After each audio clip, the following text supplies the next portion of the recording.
आज हम आपको बच्चों डेप्रिसिएशन चैप्टर के बारे में बताएंगे।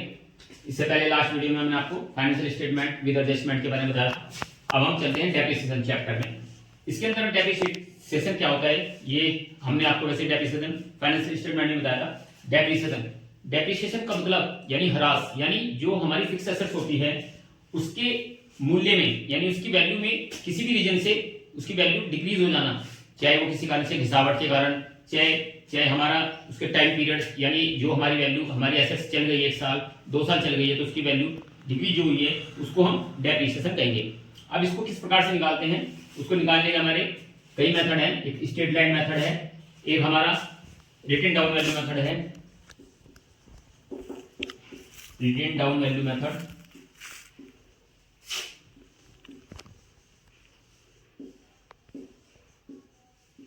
जिसे हम बैलेंसिंग मेथड भी कहते हैं,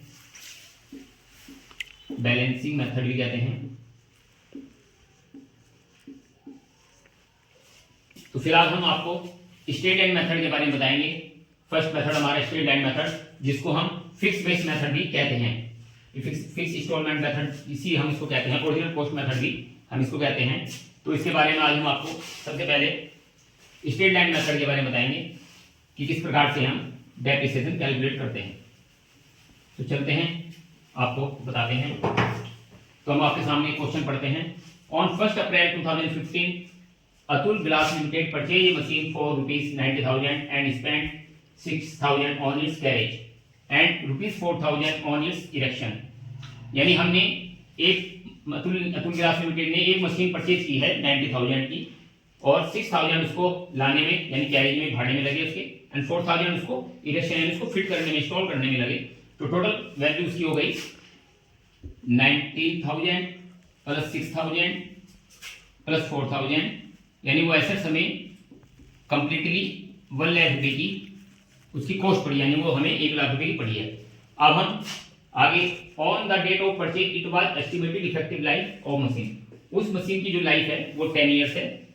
after 10 years its scrap value 20,000, scrap value उसकी जो है वो 20,000 है। अब इसके अंदर हमें प्रीपेड मशीन अकाउंट बनाना है 4 इयर्स के लिए। Provide depreciation on fix installments method, हमने अभी आपको बताया फिक्स बेस इंस्टॉलमेंट मेथड और स्ट्रेट लाइन मेथड, ये हमारे इनके 2 नाम हैं। तो हमें इसके अकॉर्डिंग हमें करना है close on 31 March every year. तो चलते हैं। सबसे पहले हमें देखना है कि क्वेश्चन के अंदर डेप्रिसिएशन की परसेंटेज गिवन है या नहीं है। नहीं है तो हम इसके लिए आपको बताएंगे कि डेप किस प्रकार से निकाला जाता है। डेप का फार्मूला है, जब भी क्वेश्चन में अगर हमें डेप्रिसिएशन की परसेंटेज ना गिवन हो तो किस प्रकार से निकालेंगे, कॉस्ट ऑफ एसेट्स या value of assets minus scrap value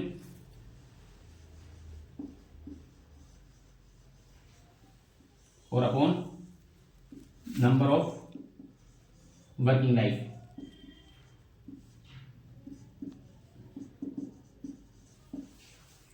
जो हमारी एसेट्स की लाइफ है जितने साल की है उससे डिवाइड कर देंगे तो हमारा डेप्रिसिएशन निकल जाएगा। अब हमारी एसेट्स मैंने आपको बताई 1 लाख की है, माइनस स्क्रैप वैल्यू हमें दी है 20,000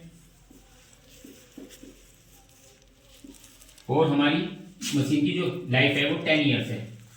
तो 10 से डिवाइड 80,000 डिवाइड बाई 10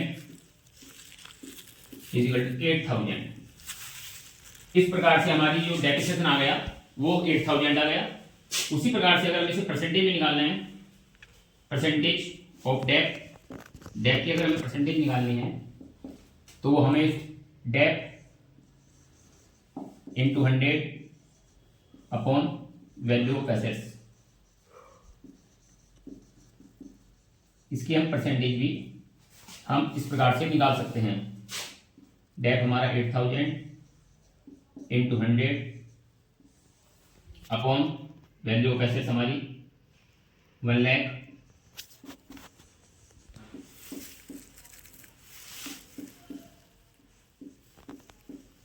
ये 8%।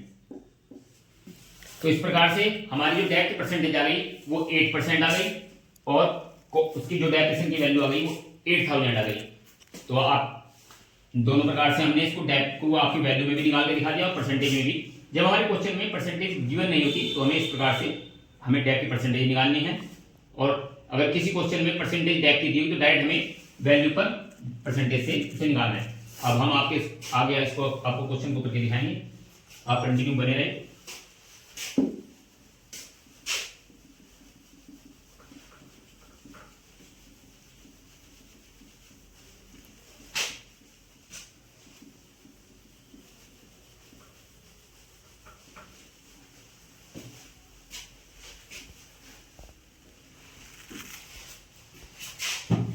एक मिनट